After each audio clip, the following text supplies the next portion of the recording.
Boa tarde, professora Lívia, tudo bem? Meu nome é Francisco Zoc. Eu vou falar um pouco dos pontos principais, então, do meu projeto que foi desenvolvido, algumas das questões a serem desenvolvidas também nesse projeto para que se transforme no semestre que vem no trabalho de conclusão do curso, né?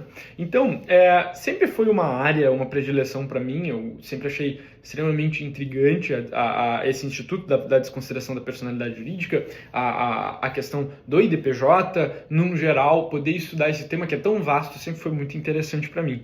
Então, o ponto principal para mim, e eu acho que eu gostaria de iniciar já colocando, o objetivo é conseguir entender qual é o limite efetivo da responsabilidade patrimonial do sócio em casos de desconsideração da personalidade jurídica. Eu sei que a regra geral, existe uma regra geral e existe uma regra geral que é aplicada em 99% dos casos, que é a questão da limitação até o limite da dívida, né? Então, não existe limitação da responsabilidade patrimonial do sócio, o limite é a dívida. Essa é rigorosamente a versão, né, mais aplicada pelos tribunais, entendida pela doutrina, etc.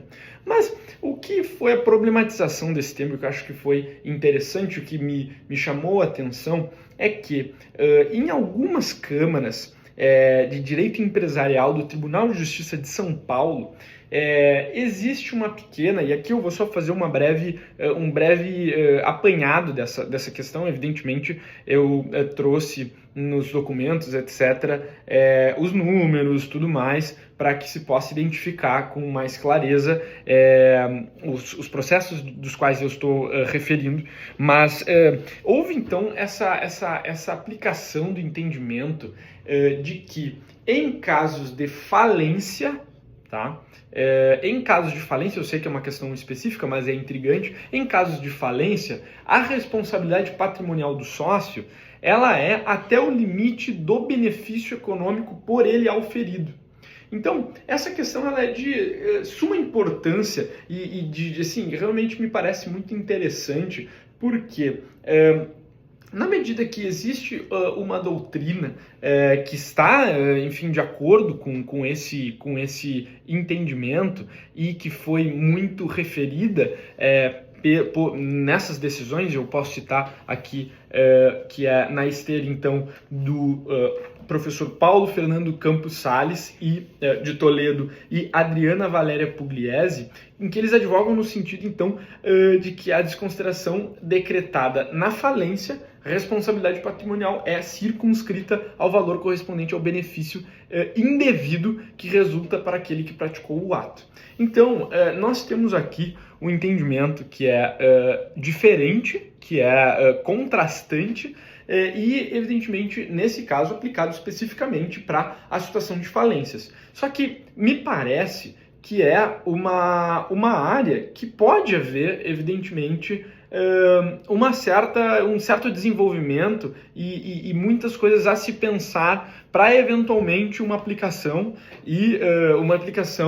num contexto normal, digamos assim, não normal, mas um contexto mais padrão, em que se pode auferir esse benefício econômico. E aí o ponto o grande ponto aqui é conseguir entender como é que a gente pode auferir o benefício econômico, né? Pode verificar o benefício econômico auferido. Esse é um dos grandes desafios. Então, quando a gente fala de benefício econômico, a gente pode estar falando de benefício direto e indireto.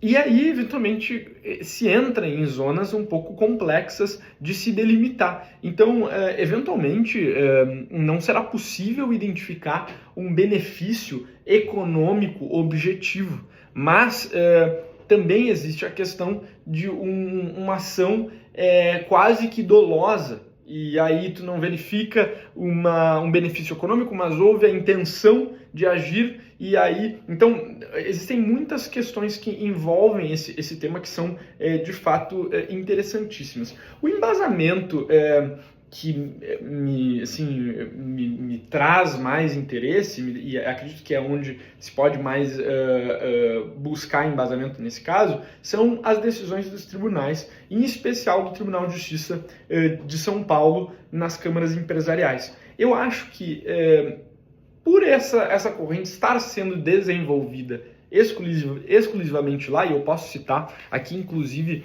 doutrina da professora Milena Donato Oliva e Henrique de Moraes da Rocha, em que eles são absolutamente contrários a esse entendimento, inclusive na esteira da falência, na situação da falência. Então, existe não só uma divergência jurisprudencial, mas também uma divergência doutrinária nesse caso.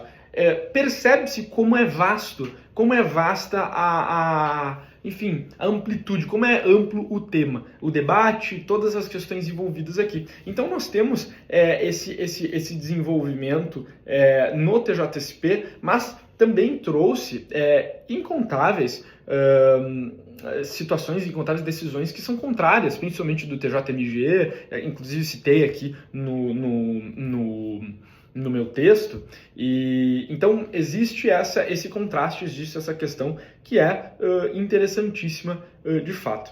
Então, professora, era essencialmente isso que eu gostaria de colocar. Claro, estamos falando no âmbito da teoria maior, no âmbito em que é necessária a constatação de fato dos requisitos, dos pressupostos para a aplicação da desconsideração. Então, ali de acordo com o artigo 50, né, a confusão patrimonial ou o desvio de finalidade. Então, eram esses os apontamentos que eu gostaria de fazer. Acredito que pude fazer um geral do tema, e é isso. Agradeço muito, professora, espero poder ter explicado bem, e fico então feliz de poder seguir com esse projeto no semestre que vem. Muito obrigado e um grande abraço.